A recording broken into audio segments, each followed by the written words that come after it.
Dito ti lokalidad nakapila ti linyato ni Bombo MJ Ortiza. Amon tayo man dito detalye ti damag damag oras. Bombo MJ, please proceed with your report.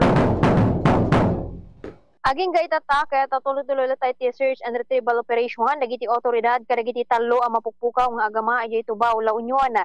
Dahil ti kinumpirma ti Bombo Radio kini Police Major Benji Dario Umalia, Officer in Charge Itaringay Police Station. No sa dino ket tintuloy daw no timulong damutan iti panang sapol da kadagiti agama ngay muna na ipadamag mapukpukaw iti kang itingitan iti Bagyo Amaring. Sigun iti nasang opisyal sa binulig da dagiti kamang iti 2nd Provincial Mobile Force Company iti Tubao Police Station, Maritime Substation, Coast Guard Arengay Substation, iti Bantay Dagat ken kasamatan iti local MDRMO iti panang sapol kadagitoy. Nakikiordinar damutan kinunana kadagiti local fisherman nga report kadakwada no masarakan dagitoy. Aging kay tagdama kinunana kat sanda pay nga mono aging kakaano dang ay sardeng iti panang sapol dang yun panamnama tinasang opisyal nga rami da amin ti kabalan datap no masarakan dagitoy. Itagdama maladingitan na dagiti napatbati nga pamilya dagitoy ngam tuloy-tuloy tamat itulong ipay kadakwada dagiti police ken LGUs iti paylaeng nasa o nga ili pasitman iti panagsarita ni Police Major Benji Dario Umalia. Bali nag-start kami nga idi October 12 after di Bagyo. Nag-start kami nga ng birok dito party Aringay hanggang tatta ngayon ongoing pa yung namin yung search and retrieval namin, kasama namin yung second maneuver company ng PMFC, tapos yung Tubao Police Station, yung maritime substation natin dito sa Aringay, tsaka yung Coast Guard natin. Bagitin ko yung Coast Guard natin kasi sa kanila yung water asset na ginagamit namin. Malaking pasalamat namin sa kanila. Kasama rin natin yung yung bantay dagat natin, tsaka yung tumutulong din yung local MDRRMO natin. Hanggang ngayon hindi pa namin nahanap yung tatlong missing na sana mahanap na. Kinausap na rin namin yung mga mangingisda dito sa sa Aringay na kung may makita sila report kagad sa police station para matulungan natin yung mga biktima. Sir, aging ka nakaano ti pa ng sapol tayo sa karbi? Nag-antay kami ng culmination galing mismo dun sa higher office namin kung hanggang kailan namin titigil yung yung search and retrieval namin. Pero hanggang ngayon tuloy-tuloy pa rin natin hanggang hindi pa nahanap yan. Gagawa natin ng paraan na sana sa awa ng Diyos mahanap na talaga yung mga biktima. Nakakawawa na sila masyado ng masalimuot yung pinagdadaanan nila, lalo yung mga survivors. Sana mahanap na. Andun pa naman ngayon yung mga tropa natin, inisa-isa yung pampang ng ilog, yung iba hinati natin nandito sa dagat, kasama na rin yung ibang mga ingisda natin. Yung iba naman na mga local volunteers natin, yun, hinuhukay yung mga posibleng na hinukay yung mga ibang gilid sa ilog na baka naipit sila doon o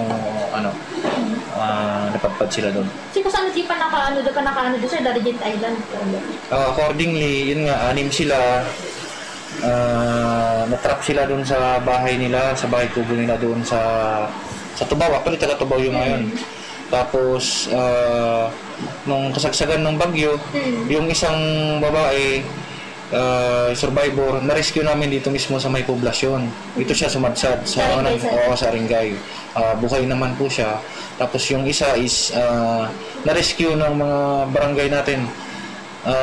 Volunteers natin dun sa barangay San Antonio. Pinapkup nila ng 2 araw kasi hindi sila makatawid dito sa ilog para may balik dito. Yung isa naman na survivor is dun mismo sa Tubao.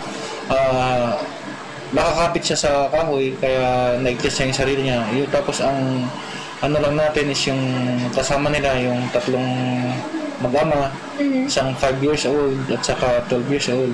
Sa yung tatay nila ay yung missing pa hanggang ngayon. Sana mahanap na rin sa madalang panahon. Okay, sir, yung dalawa, sir, kapamilyaan dapat ang bimo? Oo, magkakapamilya yun lahat.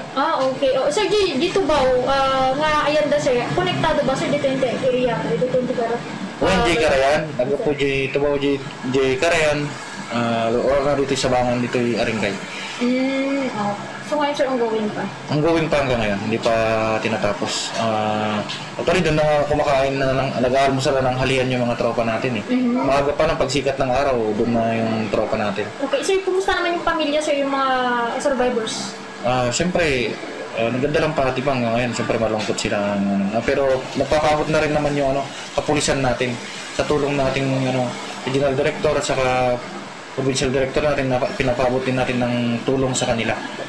Siyempre hindi lang naman dito yung affected, mas ma-affected pa yung sa Luna at saka sa Bangar. So sila sir is nakafocus sila doon. So dito naman muna kami gawin namin yung makakaya namin na patulungan yung family ng mga biktima. So di area nga di sir, isuda lang ba tag na naud ijay sir? Accordingly, isuda lang tag na naid. Actually, pumanod ako man. Kaso nakasalubong daw nila yung malakas na agos ng tubig. Bumalik sila sa bahay nila, natakot sila. Yun, hindi naman nila akalain na lalong lalakas yung agos ng tubig, yun na sama yung bahay nila na wash out. Pasat iti panagasarita ni Police Major Benji Dario Malia, Officer in Charge iti Aringay Police Station, iti panakiuman iti Bombo Radio La Union kaya nagkuana. Bombo MJ Ortiza reporting para sa Pambansang Radyo ng Pilipinas, consistent number 1 iti La Union, Basta Radio. Bombo!